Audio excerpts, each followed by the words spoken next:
Get my technician working. So the subject this morning, remember, the religion is not a funeral procession. We must feel good, otherwise I can't get started unless we feel good. The Master used to say that. Sri Chesterton said that very thing. And our subject this morning, as I notice, is gist of it is happiness and joy eternal. And we must realize and understand the difference between ordinary happiness and joy eternal. Ordinary happiness comes from the fulfillment of the senses, of taste, touch, smell, the five senses which you know, and the consummation takes place in the mind. That is, these impressions and stimulation come through the nervous system, but the fulfillment is in the mind. That's ordinary happiness. That's external happiness, so to speak. These constitute outer pleasures. Now, joy eternal comes through what? If you'll analyze yourself, then you'll never be sidetracked on which you want to follow, whether ordinary pleasure or joy eternal. Joy eternal takes place not in the outward senses, but it takes place through the sixth sense, or the intuition of the soul. And it is consummated where? Not in the mind, but in the soul. Now, if you'll remember that simple thing, whenever you are enjoying things, analyze where it comes from. As we see those flowers, we enjoy them through the sense of sight. The nerves carry that impression to the mind. It's consummated in the mind. But if you will not stop there, but allow that to go through the intuition of your soul and feel the consummation of it as a blessing from God or His great love expressing through the flowers, then it becomes joy eternal instead of ordinary happiness. We must realize that, and one point comes to my mind. God does not want us not to enjoy things, but He wants us not to forget Him, that's all. And so when you have any enjoyment, no matter what it is, do not let the consummation take place in your mind only, but feel it through the intuition of your soul. And then there'll be greater joy come to you. It'll be not only pleasure, it'll be joy eternal. I remember when I met the Master, I felt, well, here goes everything. I won't be able to enjoy anything anymore. But I found instead of everything going, everything came. Because even in eating and such things, which we all do, you feel the consummation in your soul, and you feel a great peace and bliss and a great thankfulness to God. That's what joy eternal means. External happiness will not give you that. It must be attained in soul consciousness. And so this outward happiness comes from the fulfillment of desire, and it is known and enjoyed where? In ego consciousness. While the pleasure of joy eternal is enjoyed or consummated in soul consciousness. Now remember those two things. Ego consciousness, whenever you have ordinary happiness, you are not in soul consciousness, unless you feel it in the soul. You're in the ego. Now ego passes away. All outward pleasures pass away because they are consummated, or take place rather, in duality of consciousness. They take place in this outward consciousness. Likes and dislikes. You get something, you like it. Soon you dislike it. And so that is not eternal. It is not lasting. And so watch out. It's no harm to enjoy things. But do not feel the enjoyment only in the ego. Feel it in the soul. Then you'll not lose it. When people live together, married people, if they live in the plane of ego consciousness and enjoy one another, they'll lose each other. But if they live together on the plane of God's presence, they'll never lose each other. And there'll be joy eternal. So we must remember those things. As Gandhi said about his wife, he said, no doubt she has many faults, more than I can see. but he says there's an indissoluble bond between us. Isn't that wonderful? And what is that bond? That's joy eternal in the presence of God, consummated in the soul. And so if you want things to last, if you want to have, instead of fleeting happiness, you want to have true happiness, feel it in the soul, feel it as joy eternal. It will not leave you. And so ordinary happiness, as I have said, must pass away. And ordinary happiness comes from the fulfillment of desire. In other words, a want is satisfied. Understand that. Every time you have a desire, you create a want, do you not? Unless that desire is fulfilled, whether you like it or not, there's a want there. And sooner or later, that want will have to be satisfied. All right, you satisfy it. The want is fulfilled, that's fine, but it's not lasting, because it's in outward consciousness. And soon another want comes. And you satisfy that, then you remember the first want, and back again you go, all over again, over and over and over. No end to it. This is right. Desire is the thing we must understand, and desire is the seat of ordinary happiness, because the fulfillment of the want takes place in ego consciousness. Now the Bhagavad Gita says most wonderfully about desire. And I know if I read these few words, it will explain it much better than I can in my words. Lord Krishna says it is desire, begotten of the quality of motion. That's outward consciousness, that's all. This thing, that thing, this thing, that thing. No end to it. Desire, begotten of this quality of motion, all-consuming, all-polluting, know thou this as our foe here on earth. As a flame is enveloped by smoke, that is, underneath the smoke is that little flame. So underneath this outward happiness is that little flame of desire, which has to be satisfied. As a flame is enveloped by smoke, as an embryo is wrapped in the amnion, so this is enveloped by it. Enveloped is wisdom by the constant enemy of the wise in the form of desire, which is insatiable as a flame. So understand, this desire cannot be satisfied. That's the nature of it. Nothing is satisfied in duality. The satisfaction comes in the unity of God's consciousness. That's why things of this world are not satisfying. The utopia cannot take place in this world. It can be much better, I'll admit. But the utopia is in the presence of God within us. There we can find and attain fulfillment. And so we have to watch desire.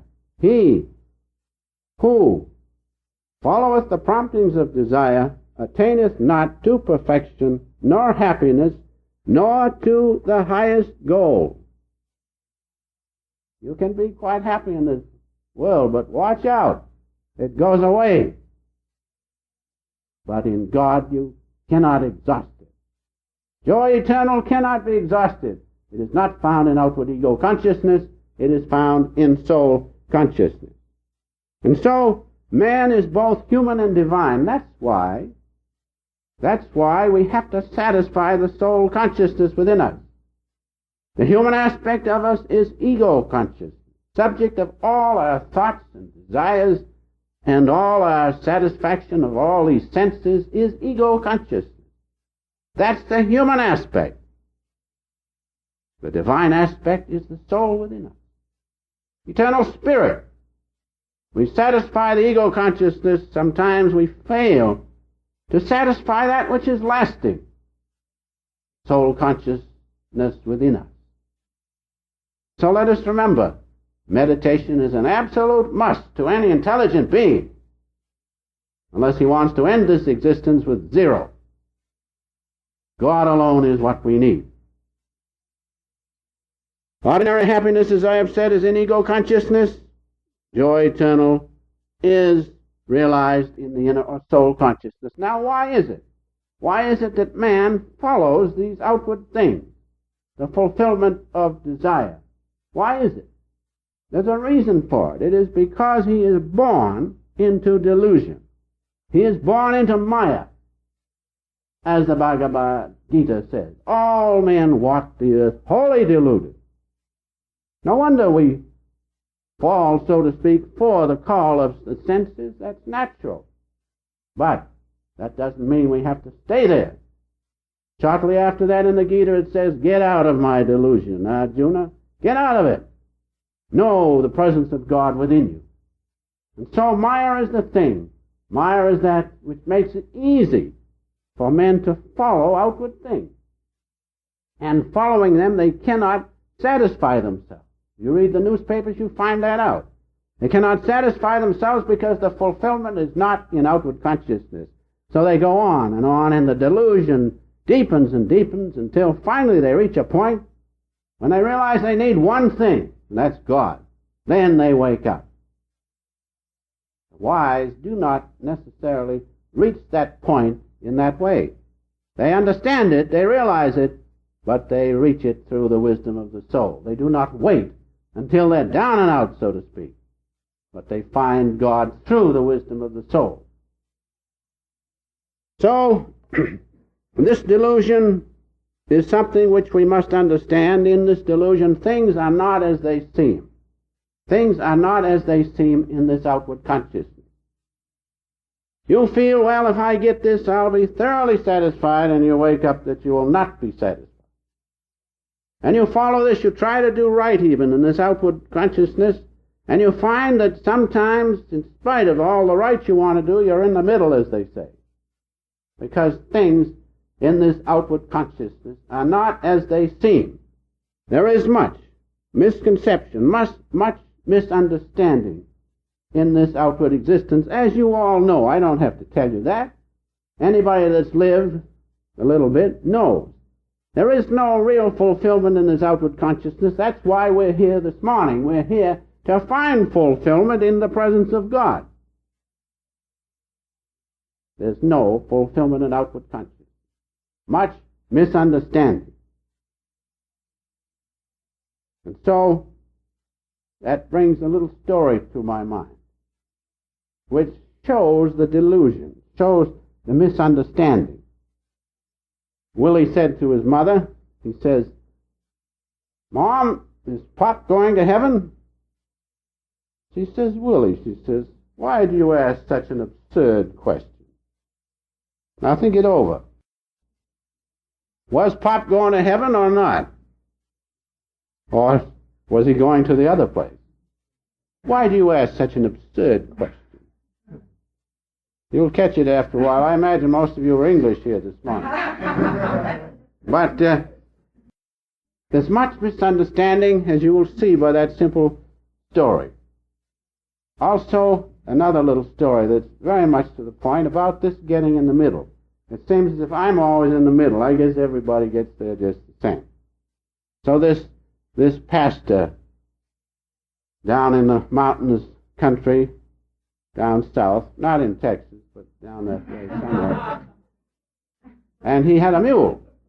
He had the mule which he used to ride in that mountainous country to see his parishioners. And so one of the mountaineers said to him, he says, does that mule ever kick you, parson? He says, no. He says, he never kicks me, but he often kicks where I recently was. So don't get in the middle. If you're in the middle, get out of it, so you won't receive the kick. Master said, tell him a story or two. He says, it loosens things up. So now we've got things loosened up. Let's go on now with the rest of our subject. So, we were talking about this delusion. Now, if we could understand this delusion, then naturally we would not follow it. We would not follow outer happiness. We would search for joy eternal. But if we could somehow taste the superior joy of the presence of God, these outward pleasures would not allure you to the extent that you'd become attached to them. And so the thing is, we must somehow taste the superior pleasure of God's presence. It's like if you never meditate, you can never taste that. But if somehow in these services we can coax you to try the meditation and you taste the superior pleasure or happiness the joy of eternal consciousness, then you can compare it. Then you can understand the difference between outward pleasures and inward pleasures of the soul. We must do that. It's like someone has an automobile. They call those things jalopies, aren't they, the little ones? Not much. And you ride along in it. And suddenly someone lets you ride, say, in a good car, a Cadillac. Then can't you see the difference and compare it? So it is with happiness. Seeing the difference. Then you will follow that, which is better for you and gives you joy supreme. Speaking about the Cadillacs reminds me of a story a friend of mine told me. These two millionaires from Texas, they were, went to the Cadillac sales room to buy Cadillacs. And so one says he picked out a nice Cadillac with everything as they come equipped with all sorts of things, and he says, I'll take that one. And I also want to put another order in for this man with me. Well, the other man says, no, he says, I'll pay for my own. No, the fellow says, you paid for the lunch today. You see. So there you have it. That's a good delusion, though. That's a delusion I'd like to have sometime. So that's why. That's pretty good, isn't it? Well, I'm going to let you into a little secret. You know who told me that? Mr. Hart. That's a good story, Mr. Hart. I'm happy that I remembered it. Now, going on, that's why we have meditation in our churches here. And that's why I entice you and try to persuade you to come here. Not for my own good, except that I feel a great joy when others feel God. But for your own good, that you compare the different types of joy and happiness. Happiness from the senses and joy from the spirit. Joy from the presence of God within you. And Master has pointed this out most wonderfully in one of his references, which I'll give you this time. From his little book, the Master said, I know many of you read it, indulgence in sense joys is followed by satiety and disgust. These constant dual experiences make man moody and unreliable. You try to sell a house, you get it almost sold, and the sale falls through. I can't blame you for being moody. That's what happens in existence, in this world existence. Maya, or the state of delusion, is characterized by the pair of opposites. Through meditation on God, the soul unity, the devotee banishes from his mind the alternating waves of pleasure and pain. If, in selling that house, you weren't swept aside by the enthusiasm into the dual consciousness, felt God in all things, you'd treat that just as a drama or a play of life. But it's very difficult to do that. And so we must understand, if we want to be sure of our happiness and our joy, we must find it in God. Now this brings up a point of peace of mind and real joy of the soul. Peace of mind is a negative state.